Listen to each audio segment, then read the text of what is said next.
Good morning, students. Today I am starting chapter 3 Plant Kingdom. आज हम शुरू कर रहे हैं तीसरा अध्याय वनस्पति जगत। अब वनस्पति जगत के अंतर्गत हम ये अध्याय है, इस अध्याय में पौधों के बारे में विस्तृत अध्ययन करेंगे। पौधों को कितने वर्गों में बांटा गया है, उनको एक एक करके हम उनका वर्गीकरण से लेकर और उनकी सामान्य विशेषताएं और विस्तृत रूप में उनका अध्ययन करेंगे। तो सबसे पहले शुरू करते हैं। इससे पहले जब हम दूसरा अध्याय जब पढ़ रहे थे, बायोलॉजिकल क्लासिफिकेशन हम जब पढ़ रहे थे, तो उसमें प्लांटिंग किंगडम आया था और प्लांटिंग किंगडम में हमने वनस्पतियों की जो पादप जगत है उसकी सामान्य विशेषताओं को देखा था। सामान्य विशेषताएं उसमें हम क्या क्या थी कि पादप जो होते हैं, जो पादप जगत है, जितने भी कुछ शैवालों को छोड़कर जो कि एक कोश के होते हैं, अधिकतम पादप जो होते हैं वो बहुकोशिकीय होते हैं, यूकैरियोटिक होते हैं। इनकी कोशिका भित्ति जो होती है सेलुलोज की बनी होती है। इनके अंदर लवक पाए जाते हैं तीनों प्रकार के। ये स्वपोषी होते हैं। ये कुछ सामान्य कैरेक्टरिस्टिक फीचर जो है हमने उसमें पढ़ी थी। अब शुरू करते हैं पादपों का वर्गीकरण, क्लासिफिकेशन ऑफ प्लांट्स। पादपों का जो वर्गीकरण किया गया था वो दो प्रकार से इसका वर्गीकरण किया गया, जिसको कि पहला जो प्रकार है उसमें है कृत्रिम वर्गीकरण पद्धति, आर्टिफिशियल सिस्टम ऑफ क्लासिफिकेशन। इसके अंतर्गत शुरुआत में जो वैज्ञानिक थे या जो उस समय दार्शनिक हुआ करते थे, उन्होंने जो वर्गीकरण, पौधों का जो वर्गीकरण किया उनके अनेक इनके एक या कुछ बाह्य लक्षणों के आधार पर वर्गीकरण किया। ये लक्षण पौधों का स्वभाव, आवास, बाह्य आकृति आदि हो सकते हैं। जैसे थियोफ्रिस्टस ने पौधों को श्रब्स और ट्रीज, शाख, झाड़ी और वृक्ष 3 वर्गों में विभाजित किया था। उसके बाद दूसरी जो पद्धति आई वो आई वर्गीकरण की प्राकृतिक पद्धति, नेचुरल सिस्टम ऑफ क्लासिफिकेशन। जैसे अगर हम जंतुओं की बात करें तो जंतुओं का जो पहला प्राकृतिक वर्गीकरण किया था वो लिनियस ने प्रस्तुत किया था। उसके बाद पौधों का जो प्राकृतिक वर्गीकरण विस्तृत रूप में जो दिया था वो बेंथम और हुकर ने पादप जगत का वर्गीकरण किया था। पहले आज भी पौधों को 5 डिवीजन में बांटा जाता है। पहले भी पौधों को 5 डिवीजन में बांटा गया था। जैसे पहला था Thallophyta, bryophyta, pteridophyta, gymnospermae, angiospermae. ये 5 डिवीजन थे, बनाए गए थे। इसमें जो थैलोफाइटा था, इस थैलोफाइटा में शैवाल, कवक और लाइकेन को रखा गया था शुरुआत में। लेकिन बाद में कवकों जब 5 जगतीय वर्गीकरण प्रणाली आई तो उसमें जो कवक थे उसका एक अलग ही जगत बना दिया गया और उसको थैलोफाइटा से हटा दिया गया। उसी 5 जगतीय प्रणाली में हालांकि लाइकेन को अलग कोई भी जगत नहीं दिया गया, उसको अलग ही रखा गया है। लाइकेन को भी इस जो थैलोफाइटा डिवीज़न था उससे हटा दिया गया। तो ये जो थैलोफाइटा डिवीज़न था, इसमें जो शैवाल थे वो रह गए बाद में और उसको अलग ही डिवीज़न रखा गया। उस डिवीज़न का नाम थैलोफाइटा न रख के शैवाल उसका नाम रखा गया। दूसरा ब्रायोफाइटा सेम है, टेरिडोफाइटा सेम है, जिम्नोस्पर्मी सेम है, एंजियोस्पर्मी सेम है। तो इस प्रकार से ये 5 डिवीज़न पादपों के वर्गीकृत किए गए। इसके बाद आप शुरू करते हैं सबसे पहले शैवाल से, एल्गी से शुरुआत करते हैं। शैवालों के characteristic feature of the algae, शैवालों के लक्षण हम देखते हैं। सबसे पहला जो लक्षण है वो है आवास। आवास अगर हम देखें, हैबिटेट अगर इसकी देखें तो शैवाल ताज़े जल या गर्म जल के जो झरने होते हैं या तालाब होते हैं उनमें ये उगते हैं। सतह पर समुद्र में पाए जाते हैं, भीगी मिट्टी में पाए जाते हैं, पेड़ों के तनों जहाँ की नमी बनी रहती है या जो नमी वाले चट्टानें होती है उन पर ये उगते हैं। कुछ शैवाल जल की तली पर कीचड़ में रहते हैं। कुछ शैवाल कवकों के साथ निवास रहते हैं और लाइकेन बनाते हैं। इसके बारे में हम पहले भी पढ़ चुके हैं, लाइकेन के बारे में। अब बात करते हैं आकार की, साइज़ की बात करते हैं। शैवाल जो होते हैं अति सूक्ष्म एक कोशिकीय भी होते हैं। जैसे क्लोरेला 15 से लेकर 150 माइक्रोमीटर तक ये होते हैं। और कैल्प एक शैवाल की प्रजाति है जो कि कॉलोनी के रूप में रहते हैं। 100 मीटर तक आकार का ये बना लेते हैं आपस में मिलकर। आकार की संरचना अगर हम इनकी देखें तो सबसे पहले एक कोशिकीय यूनिसेलुलर। अगर हम जो शैवाल एक कोशिकीय होते हैं उसमें दो प्रकार के शैवाल पाए जाते हैं। एक होते हैं चल, जो कि मोटाइल होते हैं, इनमें कशाभिकाएँ पाई जाती है ऊपर, फ्लैजेला जिसको बोलते हैं, और इसका उदाहरण है क्लेमाइडोमोनास। ये एक स्थान से दूसरे स्थान पर चल सकते हैं, उन फ्लैजेला के द्वारा पानी में ये गमन कर सकते हैं। दूसरे प्रकार है अचल, नॉन मोटाइल इसको बोला जाता है। ये कशाभिका रहित होते हैं, जैसे क्लोरेला। ये एक स्थान से दूसरे स्थान तक गति नहीं कर पाते, उसी स्थान पर ये रहते हैं। दूसरा कैरेक्टरिस्टिक फीचर है बहुकोशिकीय, मल्टीसेलुलर।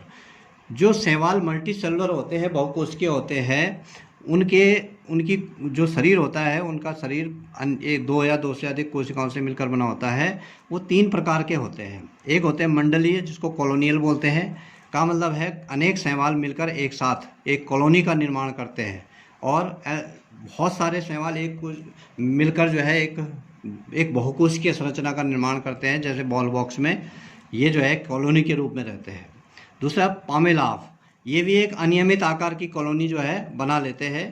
और तीसरा है वृक्षाभ, इसको बोला जाता है डेंड्राइट, और ये अनिश्चित आकार की कॉलोनी जो है ये बन जाती है, वृक्ष के जैसे जो है इसकी कॉलोनी लगती है पानी में।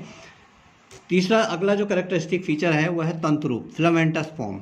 फिलामेंट के आकार का, जैसे तंतु होते हैं उस आकार के शैवाल जो है बन जाते हैं, जैसे कारा हो गया, ये फिलामेंटस शैवाल होते हैं। इसी प्रकार से साइफोनियस रूप भी होता है, साइफोन के आकार के जो है शैवाल बन जाते हैं। इसके बाद अगला कैरेक्टरिस्टिक फीचर है कोशिकीय संरचना, सेलुलर स्ट्रक्चर। शैवालों की जो कोशिका होती है वो यूकैरियोटिक कोशिका होती है, और इनकी कोशिका भित्ति जो होती है वो सेलुलोज की बनी होती है। अगला कैरेक्टरिस्टिक फीचर है संचित भोजन, रिजर्व्ड फूड। ये रिजर्व फूड जो होता है उच्च पादपों की भांति, जैसे उच्च पादप जो है मंड स्टार्च के रूप में भोजन को संचित करके रखते हैं, ठीक उसी प्रकार से एल्गी भी अपने अंदर भोजन को संचित करके रखते हैं। अगला है जनन, रिप्रोडक्शन। रिप्रोडक्शन जो होता है शैवालों में वो तीन प्रकार से जनन की प्रक्रिया होती है। एक होता है कायिक जनन, वेजिटेटिव रिप्रोडक्शन इसको बोला जाता है। पौधों की भांति इनका जो थैलस होता है वो विखंडन करता है, जैसे यूलोथ्रिक्स है, जैसे ये थैलस है ये दो भागों में बढ़ जाएगा, और प्रत्येक भाग जो है एक नया शैवाल के रूप में विकसित हो जाएगा। दूसरा अलैंगिक जनन, एसेक्सुअल रिप्रोडक्शन। इसमें जो है बीजाणुओं का निर्माण होता है, और ये अलैंगिक जनन में जो बीजाणु होते हैं वो दो प्रकार के बीजाणु बनते हैं। एक कशाभिका युक्त बीजाणु होते हैं, जिनको चल बीजाणु या जू स्पोर बोला जाता है, जो कि एक स्थान से दूसरे स्थान तक चलते हैं, और प्रत्येक जू स्पोर नए शैवाल में परिवर्तित हो जाते हैं। दूसरे होते हैं कशाभिका रहित, जो कि अचल बीजाणु होते हैं, एप्लोनोस्पोर बोला जाता है इनको। ये एक स्थान से दूसरे स्थान तक गति नहीं करते हैं, और उसी स्थान पर ये दोबारा नए शैवाल में को जन्म देते हैं। तीसरा प्रकार है लैंगिक जनन, सेक्सुअल रिप्रोडक्शन इसको बोला जाता है। इस प्रकार के जनन में दो प्रकार के युग्मकों का, दो गैमेट्स जो होते हैं वो उनका संलयन होता है। इसमें मेल फीमेल का कोई सिस्टम नहीं होता है, क्योंकि ये बहुत पुराने पादप है और अल्प विकसित पादप है। इनमें न तो किसी प्रकार का मादा पाया जाता है, किसी प्रकार का नर इनमें नहीं पाया जाता है। केवल एक उससे जो है युग्मक बनते हैं, और वो दोनों युग्मक आपस में संलयित हो जाते हैं। जैसे अगर हम सम युग्मकी की बात करें तो दो एक समान युग्मक जो है आपस में जुड़ जाते हैं, जिसको जैसे कि क्लेमाइडोमोनास में होता है, दो युग्मक आपस में एक साथ जुड़ जाते हैं और वो जो है सम युग्मकी बनाते हैं। असम युग्मकी का में जो है दो असमान युग्मक, जैसे स्पाइर वगैरह में होता है, एक छोटा एक बड़ा होगा, और वो दोनों आपस में जुड़कर एक नए शैवाल को जन्म ले लेते हैं। हम बात करते हैं शैवालों की। शैवाल जो होते हैं एक थैलस लाइक स्ट्रक्चर होता है, एक थैलानुमा संरचना होती है, और इसमें कहीं भी विभेदन नहीं होता है, जड़ तना पत्ती कहीं भी विभेदन नहीं होता है। जब हम ये जो पादप जगत पढ़ रहे हैं, शैवाल से शुरू कर रहे हैं, ऊपर पेड़ वृक्ष उच्च विकसित पादपों तक हम पहुंचेंगे, तो ये विकास की कड़ी भी है। शैवाल सब का जो जन्म हुआ होगा, जब पौधों की उत्पत्ति हुई होगी इस पृथ्वी पर, तो सबसे पहले शैवाल की उत्पत्ति हुई होगी। अब बात करते हैं शैवालों का आर्थिक महत्व, economic importance of the algae. पृथ्वी पर जो प्रकाश संश्लेषण होता है के दौरान जो स्थिरीकरण, जो कार्बन डाइऑक्साइड का जो स्थिरीकरण होता है, स्थिरीकरण मतलब उसका फिक्सेशन होता है, उसका यूटिलाइजेशन जो होता है, जो हमारे वायुमंडल में कार्बन डाइऑक्साइड जो श्वसन के दौरान छोड़ी जाती है, उसका आधा भाग शैवाल स्थिर करते हैं। मतलब उस कार्बन डाइऑक्साइड का 50% भाग जो है वो शैवाल ग्रहण कर लेते हैं। ऑक्सीजन का अधिकांश भाग ये बनाते हैं, क्योंकि हमारी पृथ्वी का 2/3 हिस्सा समुद्र है और समुद्र में शैवाल पाए जाते हैं। तो वो शैवाल जो है प्रकाश संश्लेषण की क्रिया करते हैं और ऑक्सीजन गैस छोड़ते हैं। तो 70% से ज़्यादा जो ऑक्सीजन की सप्लाई होती है वो शैवाल से होती है। फाइटोप्लैंक्टन्स इनको बोला जाता है। ये उत्पादक होते हैं। एक तो उत्पादक मतलब अपना भोजन स्वयं बनाते हैं, और उपभोक्ता के लिए ऊर्जा के स्रोत होता है, क्योंकि उपभोक्ता इनको खाते हैं और ऊर्जा के स्रोत बनाते हैं। अच्छा, पोरफायरा, लेमिनेरिया और सार्गासन, ये कुछ प्रजातियां हैं जो कि भोजन के रूप में जो है इस्तेमाल की जाती है, इनको खाया जाता है। क्लोरेला और स्पाइरुलिना, ये एक कोशिकीय शैवाल है जो कि प्रोटीन के स्रोत है, प्रोटीन के रूप में इनको खाया जाता है। इसी को जो है सिंगल सेल प्रोटीन भी बोला जाता है। एक कोशिकीय प्रोटीन इसको बोला जाता है कि एक कोशिकीय प्रोटीन, ये पेपर में भी आता है, एक कोशिकीय प्रोटीन जो है वो क्या होता है। तो इस प्रकार से जो है यहाँ पर जो है ये इसके जो इम्पोर्टेंस है, इकोनॉमिक इम्पोर्टेंस यहीं पर समाप्त होते हैं। अब नेक्स्ट डे हम पढ़ेंगे शैवालों का वर्गीकरण, classification of the algae. Thank you.